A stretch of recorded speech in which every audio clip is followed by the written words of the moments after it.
Hey everybody, Jay Schlansky here from the Fifth Trooper Network. I just want to take a moment to thank you for checking out this show. Did you know that over at thefifthtrooper.com we have tons of other content, including blogs, other podcasts, all kinds of stuff. In addition, if you want access to exclusive content, you can join us on patreon.com/thefifthtrooper and join at any level and you'll get access to exclusive blog articles, access to our private Discord, and much more. So please check us out, and thank you so much for all your support.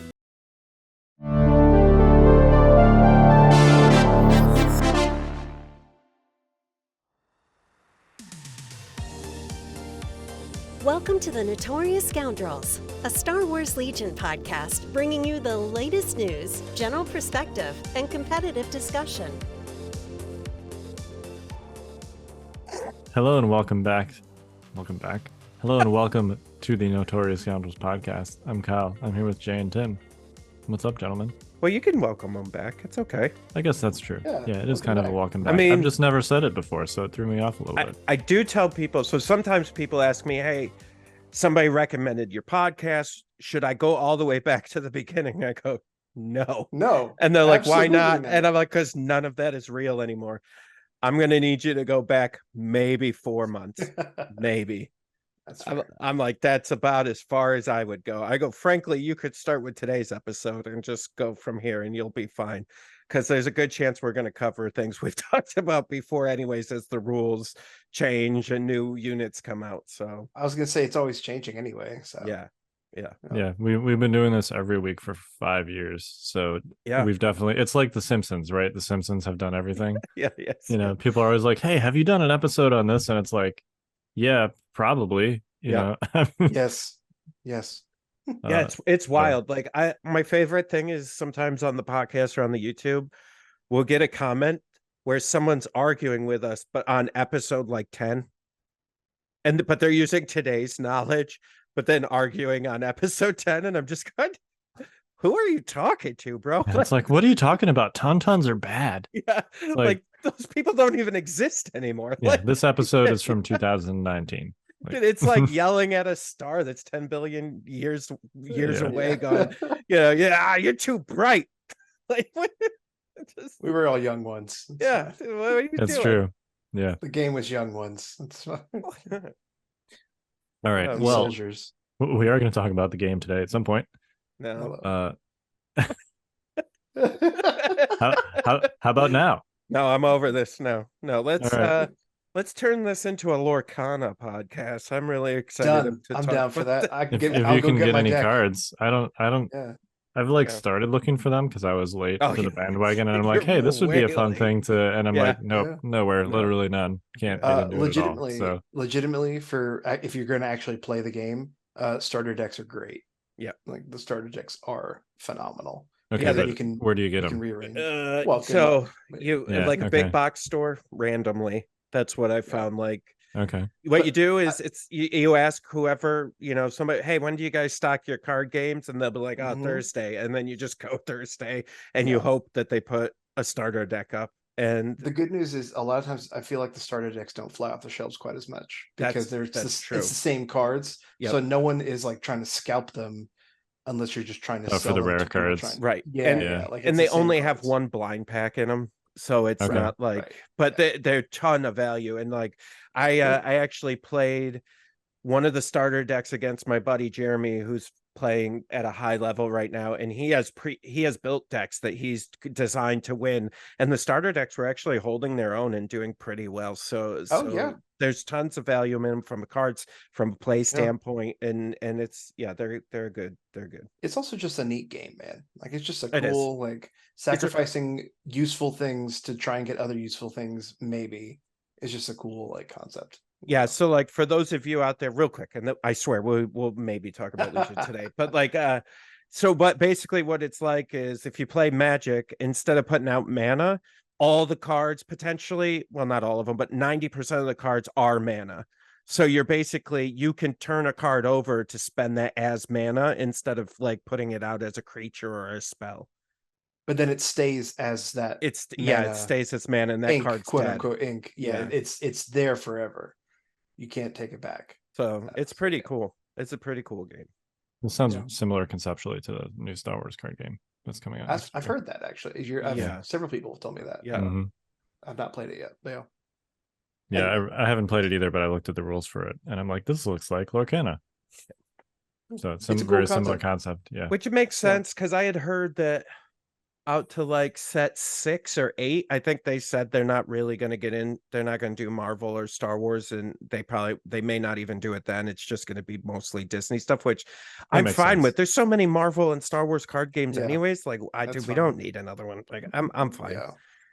I'd rather it be Disney. I like all the Disney lore stuff anyways. So it's pretty cool. And it's a new space.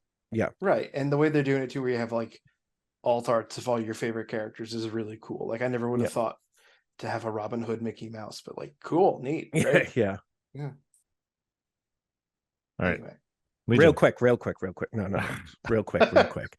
So there's I don't know if they're doing this out by you, Tim, but if you get into this and if you're like a Disney fan or whatever, some of the stores are doing where you can only put cards in your deck that are from like 2 movies. You have to pick like 2 movies or 2 things, and you can only put cards in your deck like from Beauty and the Beast or from Moana or from so it's pretty interesting. I don't know how I feel about that. It's just fun. It's just fun ways to play the game. I think that kind of lends to that like level of fun. Look at Kyle. He's so my first thought was like, what's a Disney movie that has like this like meta situation that has all the Disney characters in it? Yeah. And how do I break? I'm immediately thinking, how do I break this? Yeah. And then I'm like, well, Wreck-It Ralph has like all of the Disney princesses in it. Does that count? It could potentially. I don't think we have. Do we have a Wreck-It Ralph yet? No, not yet. No, not yet. The new, but do you have to pick a movie that is? I mean, if you want to just do all the Disney princesses, that movie has all the Disney princesses in it. Hold on, Jay. Have you seen the artwork for the new for Floodborne, which is coming out in November? Yeah. Did you see the Winnie the Pooh one? Yeah. I want that as like a tattoo. Like that is so the coolest. Cool. Yeah. Some of the coolest artwork I've ever seen in any game. It's, for those who don't know, it's basically like Winnie the Pooh with, I think, the wizard's hat on for Mickey Mouse, floating on top of like a floating honey hive. Yeah. And he's just like supreme wizard Winnie the Pooh. Supreme wizard of honey. Amazing. Yeah, it's fantastic. Well, and the way into a play mat. You know what? I'll tie this into Legion. The way they do this, which I think is neat and something I would like to see, is like it's kind of like they do like Dream Born versus like actually, where it's like, hey, this wasn't a real thing, this was something we created, but it's in this like dream realm or whatever. Like I would love to see like alt universe like option like battle forces in Legion. Like I think that would be cool. Like the real Death Troopers, which were like the zombie stormtroopers or whatever, like stuff like that, I think would be cool. Just have like alternative like universe or old universe, extended universe type. Well, that'd be neat. They've touched on that kind of stuff with some of their OP kit, not the OP kits, but like their special OP kits, like with the trash monster, whatever the heck it's called, and then other stuff like Diagonal. Yeah, like they're touching on that kind of thing. Yeah. So like, but if you were to take that and make that into a full battle force kind of deal. Yeah. That's fair. See that? No, it's just anyways, there. Legion. Stupid Legion. There you go. Legion. All right. Well, this was a Notorious Scoundrels podcast. Let's just go. We've talked about Legion. All right. No. So this week. So Crucible was this weekend. That was a tournament in Florida.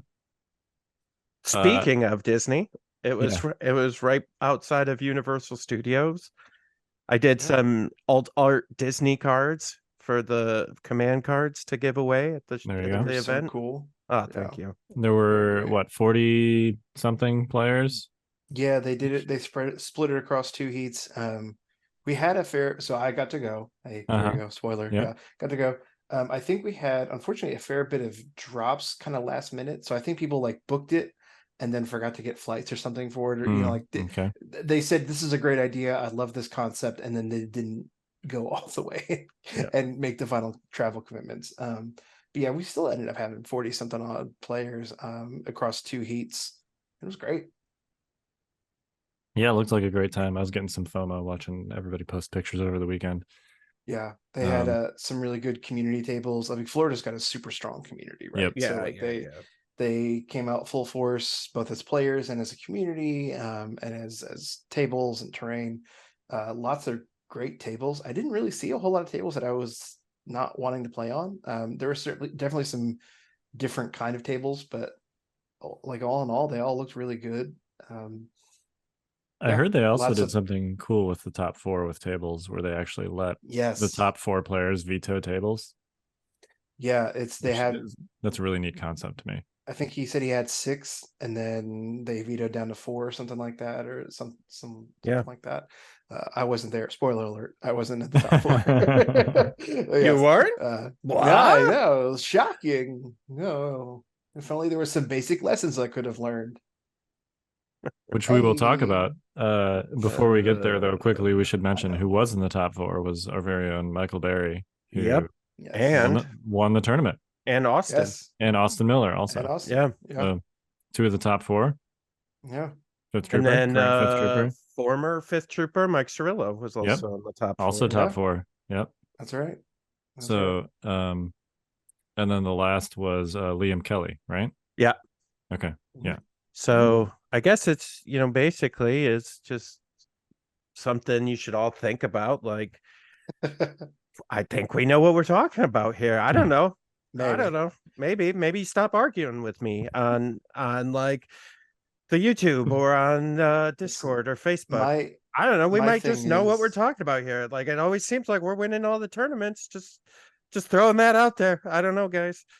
I was gonna say. So my thing is, maybe I'm not always, so you don't. Maybe I'm not always good at this game, but I associate with a lot of people that are good at this game, so that's good. It's fine. Well, that's what I said. I just have to hire all the people that are good at this game, and I'm in close proximity to people that are really good at this game. Yeah. So once I had lunch with Mike. Yeah, I had lunch with Mike. So I ate one of his fries.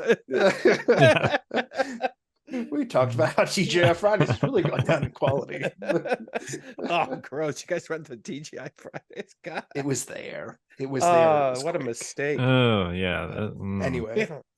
No, not anyway. And Mike still managed to somehow win the tournament after that. That's impressive. Yeah, how about that? Yeah. He was playing Yoda, which I'm sure he'll talk about next time he's on the show. But it was a very different type of Yoda than most people are used to with Yoda. So my big thing, again, I know he'll talk about it, so I don't want to take too much away from it. My big thing that was interesting that stood out to me was that it was Yoda with no burst of speed, like very much like a classic Yoda. Yeah. Which he said it was good. It's not my style, but I get it. I get why it's good. I'd say we'll let him talk about it. But for sure. If you just look at the upgrades, he didn't have burst. He had Padme instead of Chewie. Basically, he was playing Yoda more like Palpatine than currently Yoda is an aggressive objective piece for most players. He's got burst of speed. He's got Chewie. He's got it in a list with Barks for objective play. Mike was basically like, let's do gunline Yoda. So he didn't have burst. He had force guidance, barrier, and push. Yeah. So it can still do some Yoda tricks, but basically it was more like a defensive Yoda facilitating everything else, doing stuff with tokens, with guidance. Which makes sense. Guidance. Well, that's a mode that Yoda can do that most people don't use him for. So and guidance makes sense when you have Padme too, right? Because you can guidance quick thinking for extra tokens. Yeah, right, exactly. But we're not here to talk about Yoda today because Mike isn't on this cast. But who is on this cast is Tim. Teaser. Who played Bounty Hunters. Yes. And it just so happens that we got someone suggest a podcast topic for a 101 episode that was how to play bounty hunters. So, which is a great question. I'd like to point out that I've played both Yoda and bounty hunters within the last month. So I notice you're just like skipping right over that, Kyle. And just like, Mike and Tim, they played these lists. Not Jay, though. I wasn't finished, Jay. Really? Yeah. No, you were. No, I understand. I I've also played bounty hunters recently. I didn't name myself in that list. Tim is the one that like recently wins the tournament, so he's kind of like the guest on this. Oh yeah, he is a guest. That's all. You go back and forth with it, but okay. I only have a minor crisis about it every time you say it. It's okay. Crap. You know what? I'm sorry. Real quick. Before we go any further, I swear, I'm so sorry, everybody. But now that I've got your attention and we're only 15, 20 minutes in, I do have a little housekeeping. Just real quick. I'm sorry. Okay. I completely forgot. I completely forgot. We are putting out a new podcast this week.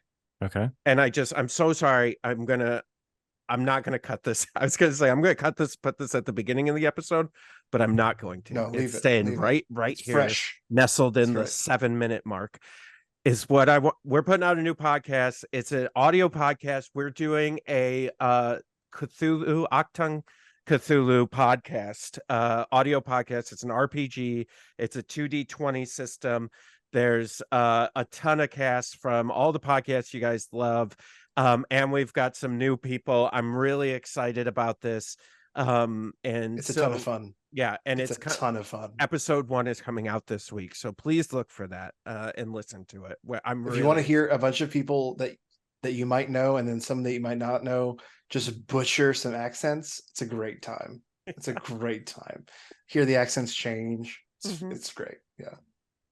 Yeah. So anyway, sorry. I had to do that. I'm all over the place, everybody. I apologize, Kyle. I apologize to you. Let's get back to whatever stupid thing we were talking about. Go on. I don't remember what it was. Bounty hunters. Lorcana. So let me tell you about this silver sapphire deck. It's so good. Yeah. Let me tell you why Moana. No, let me tell you why Detective Mickey might be the best card in the game. No, Princess deck is so underrated. But anyway, dude, I got a Princess deck. Yeah, it's so good. So good. I know. Anyway. Bounty hunters, like princesses, bounty hunters. Yeah, not that dissimilar. I was hoping someone could make some kind of connection there that I wasn't being able to make. I was desperately trying to think of one. I couldn't do it. I'm so sorry, everybody. This is my fault. My head is not in the game today, and I'm throwing this podcast in all different directions. I really apologize. Bounty hunters. Speak to everyone. Bounty hunters. Which how do you bounty hunter? Tim, how do I bounty hunter? I have evidently not successfully this time around, but it's okay. So the nice thing about bounty is one of the two keywords in this game, right, that really can throw a wrench into your regular scoring process. The other being secret mission. Secret mission, yep. Yeah, secret mission. We won't harp against it. I think it's way easier than bounty, but it's fine. Debatable.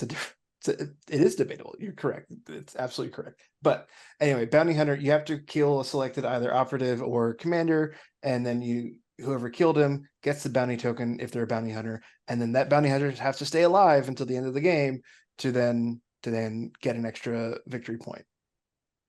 You can have up to 2 bounty hunters. They're interesting because they tend to be fairly independent, and I actually don't mean that as a pun, which is odd for me because normally I would.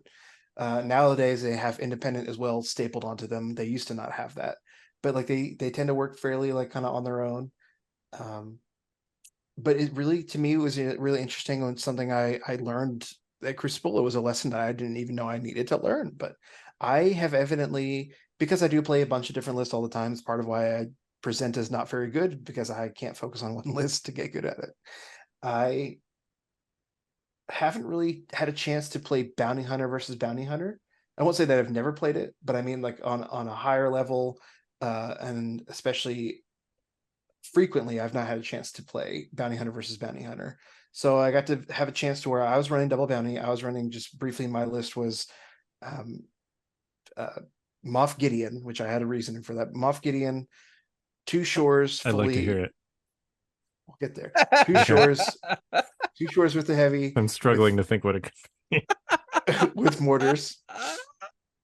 And then Del Miko in a snow, and then a Naked Storm. What list are you playing? Why and are then you IG-88. IG-88. That's why Del was there partially. And Bosk, 2 snipers. So you had 11 X, 800 on the nose. So the reason for Gideon was his 3-pip primarily. He's also a decent melee linebacker in your back to like help fend off the bad guys. He's a Courage 3 commander as well, which is not nice. That's something. Yeah. Yeah. Okay. Courage 3, melee linebacker, and then also his 3-pip, which gives troopers fire support. So the idea was to be fire supporting like sure shots with bounty hunters and surging crit and pierce and all that good stuff.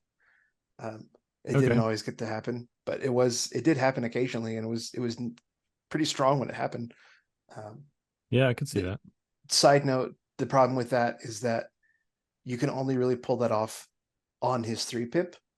And the other thing with Gideon was his ruthless ability, which people always forget about.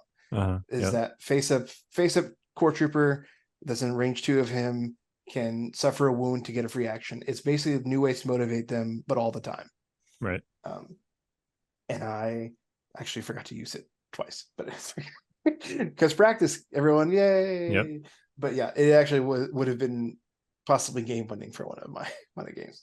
It would have been really close. But anyway, so my first game, I got to play double bounty versus a single bounty list. It was a Shadow Collective list. Oh, thank you.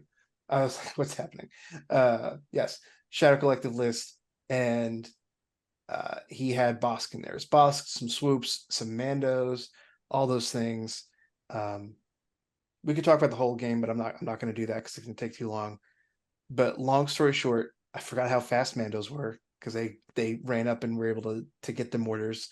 And then quite frankly, his Bosk out bountied my IG-88. And this is a lesson where we could talk about having double bounty, especially versus single bounty, because what I should have done is I should have been a little bit more aggressive with both to then counter his somewhat aggressive boss play. So then even if he kills one, I can kill him. He doesn't get my bounty. I get the bounty. And that's that. Instead, I played what would maybe be considered a more traditional boss play with my boss, where I was a little bit farther back. But because he was more aggressive with his, it was a range 4 fight, and he just won the range 4 fight. It should be noted, IG-88 had 1 wound on him and then rolled 5 red dice and blanked all of them. So that was great. Yeah, so that did happen, but I put myself in that position. So yeah, that's a bad roll, but I shouldn't have been in that position to roll that poorly in the first place. So that's on me. No, I blame you too. Mm-hmm. I also blame myself. And even there, so you said he had 1 wound on him already. Yeah. I assume that was a lying in wait shot or something based on what you're describing. Yeah. So with the Bosk's Pierce there, you would have had to roll. Let's see. You would have had to roll 2 out of 5. No, you would have had to roll 3 out of 5 for him to actually survive. Because 2 out of 5, one of those gets pierced. That's still 4 wounds. Yes. Yeah. So that it would have still required an above average roll in that situation. Yeah, exactly. Yeah. And so I put myself, and that's what he was saying after the game. He was a nice guy. He's been playing for a while. But I think he was a little bit newer to that list, and he was talking like, "Oh, well, your dice really bad." I was like, I mean, they felt bad because like anytime you see blanks, it feels bad. But like, no, I appreciate the sentiment, but like, I put myself there. But again, a great bounty lesson for playing bounty v bounty is really be considering not only of the bounty keyword, which is something, no matter what list you're playing, you always have to bear in mind if your opponent has that in play, right? Mm-hmm. No matter what's going on. Even if your guy's all the way tucked behind like a rock and they're never going to see him, you think. I've seen and I've played bounty hunters where I'm able to like just peek around turn 6 and get like a long range shot and then just like, snipe out a naked commander or something like that and get the winning play just like that. Especially turn 6, that kind of stuff can happen when there's not a whole lot left on the board. But then in addition to keeping in mind bounty itself, you need to bear in mind what kind of hunters do they have, because Cad Bane is going to act very differently than Bosk, right? Both are very good, but both are very different. And so just bear in mind, like, how is this bounty hunter going to be coming for me, and what are they going to be doing to try and get that bounty token? Yeah, I guess if you're playing against bounty hunters, they can be very glass cannon. Like if I think one of the things when I've been playing is it's a gamble because sometimes Boba saves 10. Like sometimes he does. And so but sometimes he saves none. And so, Yep. I think if you're up against bounty hunters, I'm not even worried about the bounty as much as I am about just what they're capable of doing to the game state, right? And so, with objectives, with their ability to erase units, like they have a lot of other stuff going on, and so I think the most effective thing that I've seen against me and things that I've done is, especially if you have if you're facing a double bounty with a generic commander, or even in Tim's case, Moff, he's not carrying all of Moff's cards. So, the sooner you can get those bounty hunters off the table, the less options down the road the player's going to have, because most of their command cards are going to be focused on those bounty hunters. And something else to consider too is, what are your bounty targets going to be? And sometimes you don't have options, right? Like sometimes it's one commander, or like if you're running double bounty and they only have 2 possible options, okay, then that's fine. But there's certain cases, especially with the rise of a lot of double bounty lists, where you have to choose, like, who am I gonna bounty? Is it going to be both your operatives? Is it going to be, is it going to be 2 hunters versus 2 hunters directly, or is it going to be your commander and your hunter, or whatever? So you really have to think of who's going to be coming towards me. Traditionally, I mean, however you want to play your bounty hunters, but traditionally you're going to pick whoever's coming towards me and going to get put in the danger zone is who I'm going to bounty. Which actually, that actually, my second game. Oh, go ahead. Yeah, I actually think that's an interesting discussion point. Excuse me. Is like if you have a situation where you have to choose between like a squishy generic commander and like a what we would call like a playmaker unit that has to get involved and be attacking stuff to make itself useful, which of those do you choose and why? It sounds like you would choose the playmaker. I almost always choose the playmaker, because even if I don't get the bounty, that's okay, because sometimes the threat of me getting the bounty can be enough of a game changer in and of itself. So that if I'm forcing you to play your big piece differently, then to me that's a different, maybe not the total success, but that's on some level of success. I've honestly found the opposite. I've found that if an aggressive, especially if they're like a Jedi or something, if they have the bounty, they tend to play them more aggressive, which is because they start diving them quicker, which can be a detriment to your bounty hunters, right? And so, because generally speaking, I found that if you go for a squishier unit, you're most likely not going to get the bounty, but that wasn't the point. The point was to make sure that they keep that unit behind cover or off the board for most of the game, right? Because they're more likely to lose a 4 health white save unit than they are a 6 health red save unit.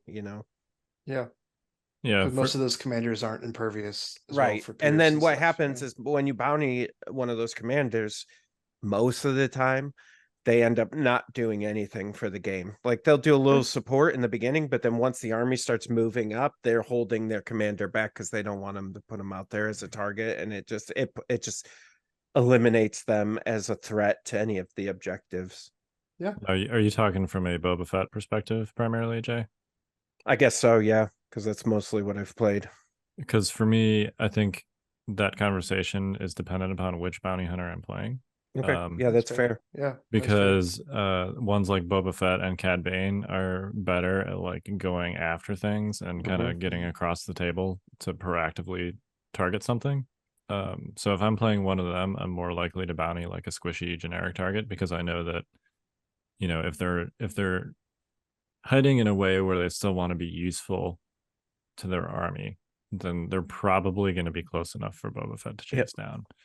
Yeah, that's fair. But if you've got a more static, kind of like ranged attrition type bounty hunter like IG-88 or Bosk, then yeah, I'm with you, Tim, where I'd be more likely to bounty that's fair. A unit that's going to be out in the action that I can see that I don't have to chase down. It seems like in today's game, and maybe my feeling and my experience thus far has been that generally you have both.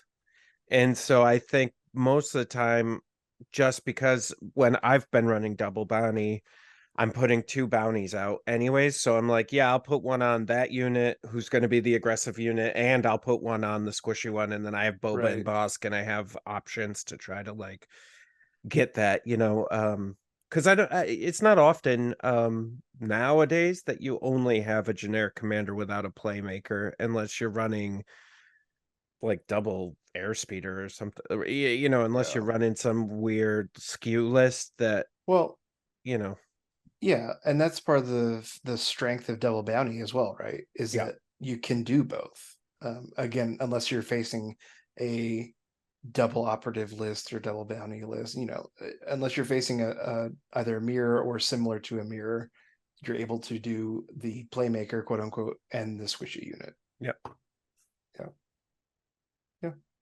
All right, that's it. Yeah, let's call it.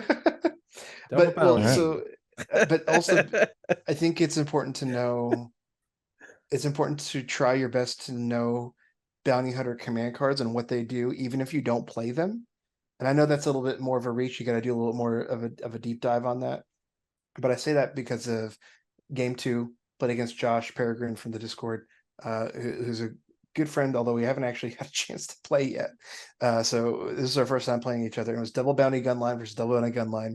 He had Iden Inferno, and so he had more range 5/infinity than I did. So he was able to pick off some of my stuff before I could. So I had to be aggressive. Long story short, I had to be aggressive. I love, and this is gonna, if you ever play me, congrats, you're gonna have a peek into my command hand now. I love Boss 1-pip. It is so underutilized. I love his 1-pip, and people can laugh. Yeah, people can laugh at that how much they want. But in this game was super close. His Boba had to run away. His IG-88 lived on 1 health with a bounty token on it. But that bounty token was from Bosk running in. And if Bosk, he was 1 turn, arguably 1 action away from dropping that bomb. And Josh, because he's a good player, he knew about Bosk command cards. He knew that the way I was playing Bosk, I probably have his 1-pip. He knew that he had to take him out first. But if I had gotten that off, it would have been a completely different game. And I don't say I would have won, but it very possibly would have won, because it would have been huge. So it's really important to know like what's coming at you, and not just be like, okay, even the long range ones like Bosk, like they can still do some things at close range. I think it's tricky, right? The problem is,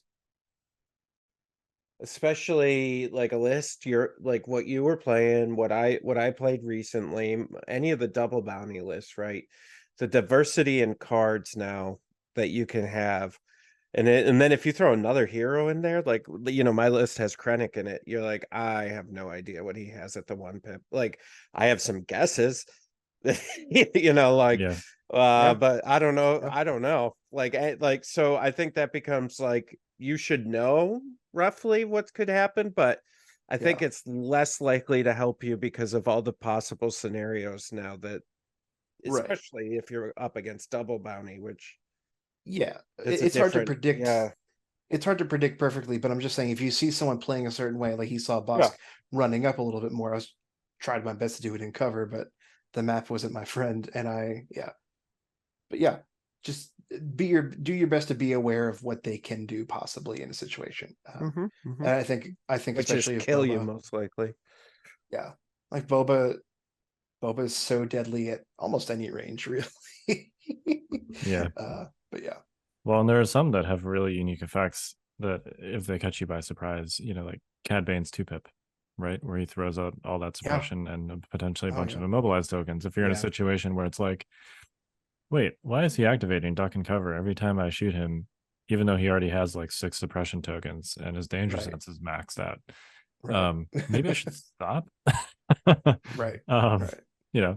So yeah, it's definitely being aware of command cards generally is one of the most important things in the game that comes with experience. But bounty hunters specifically definitely have a lot of their kit kind of wrapped up in those command cards.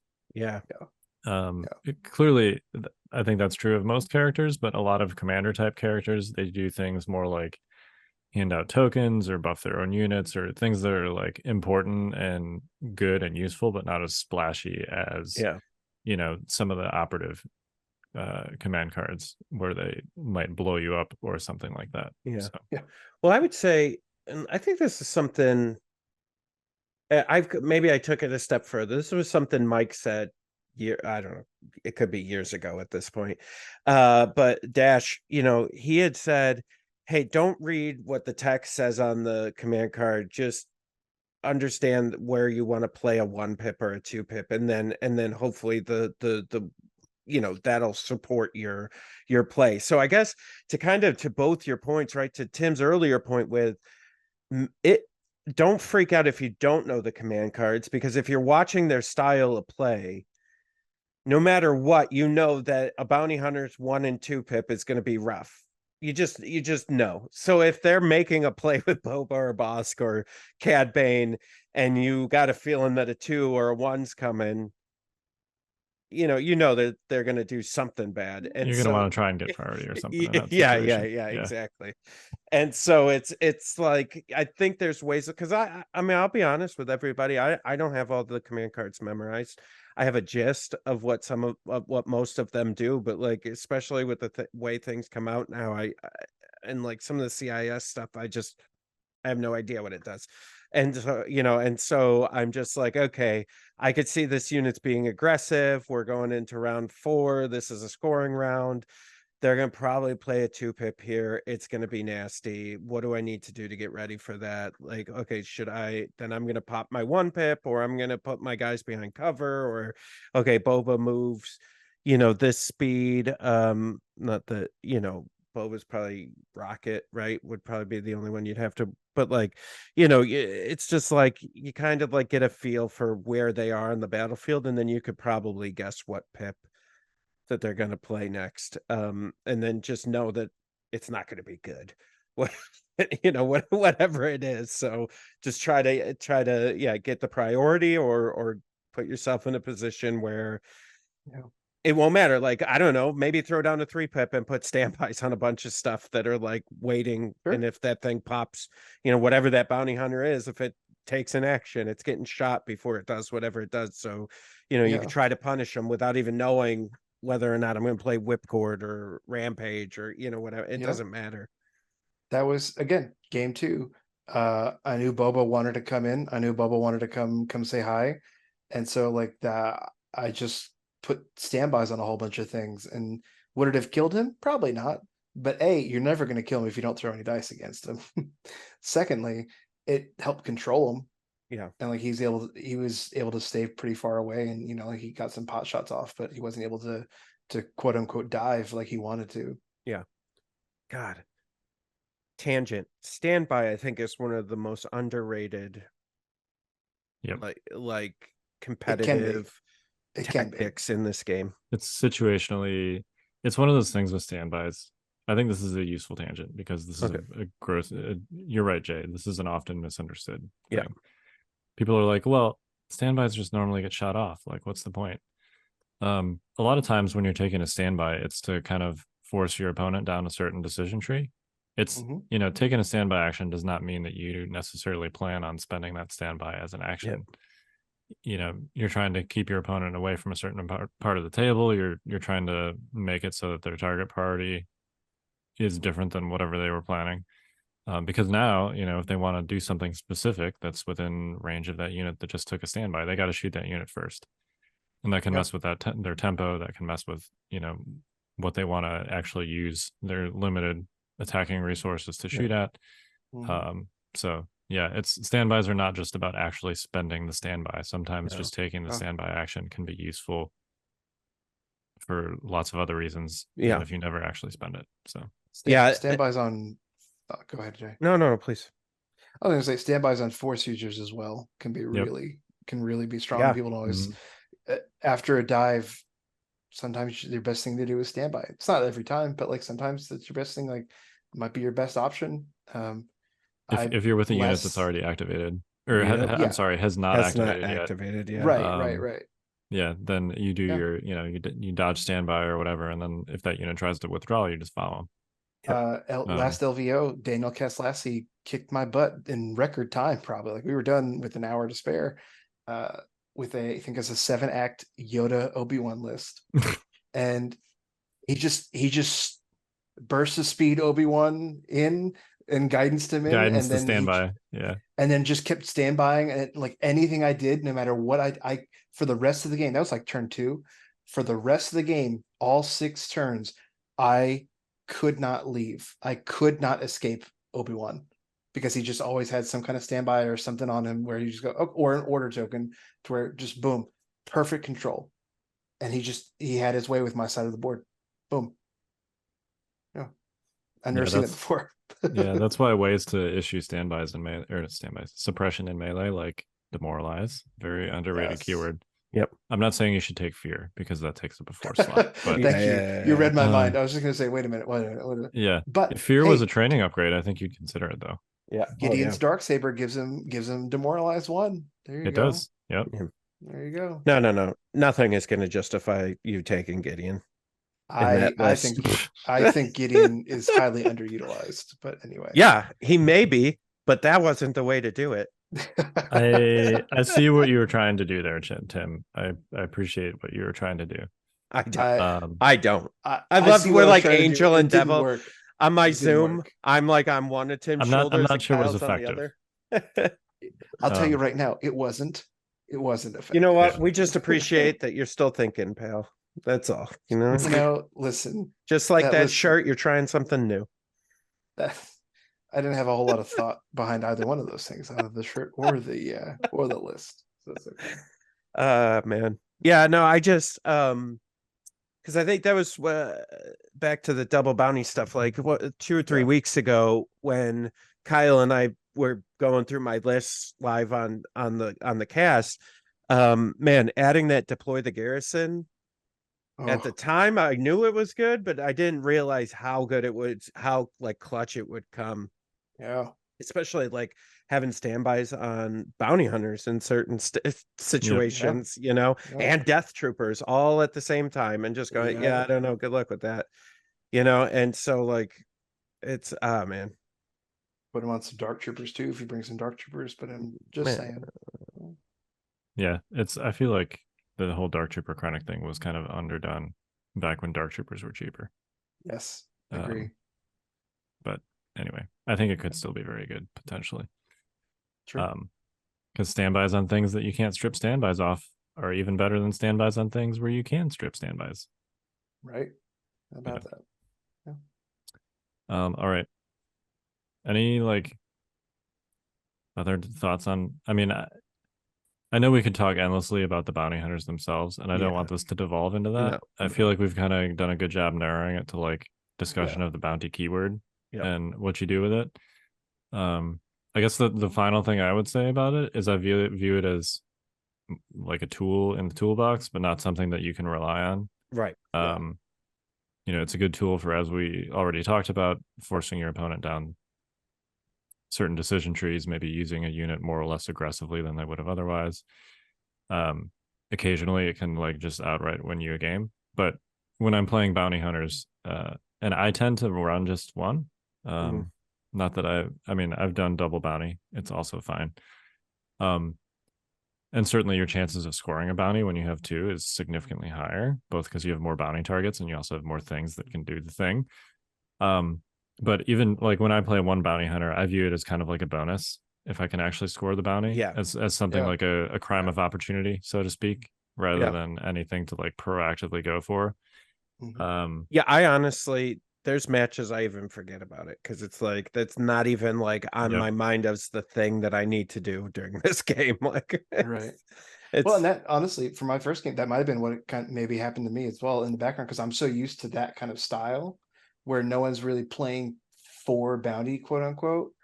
To have someone be so aggressive with their bounty hunter, I was just like, oh, you're going for it. Okay. Yeah, it happens. But Yep. It does happen. All right. Any final thoughts, gentlemen? No. On that topic? All right. Every bounty hunter is different. Practice them. Find the one you love. Listen, everybody, we give you lots of long podcasts. This isn't one of them. Which is totally fine. Yeah, we love you guys. Thank you for like listening. A 2-hour one and an hour and a half long one. Yeah. No, time to move on. It's Don't late. put a bounty around your heart. Open yourself up to whatever you want to play. It's okay. Like Lorcana. If you want to play Lorcana, right. You can. You can. So far, no bounty hunters in Lorcana, but that could happen. So, I'm trying to think if there's any like Disney lore bounty hunters, not like Star Wars bounty hunters, but just yeah, there's the ones in Tangled. So the two, the brothers. Mm-hmm. Yeah. Okay, there you go. Yep. There you go. All right. So there could be bounty hunters in Lorcana. There you go. I don't know if those guys are Lorcana cards, but they easily could or You're welcome, be. Ravensburger. It could be one day. Yeah. Yep. All right. Bounty Born. There you go. Yeah. Next expansion. An expansion of 2 cards. That's all we need. Still sell out. Yep. Yeah, they'll still sell out instantly. Yep. All right. Well, we are the Notorious Scoundrels. I'm Kyle. I am Jay. And I am Tim. Stay fresh, cheese bags. Yeah. Do that. No fruit, Matt?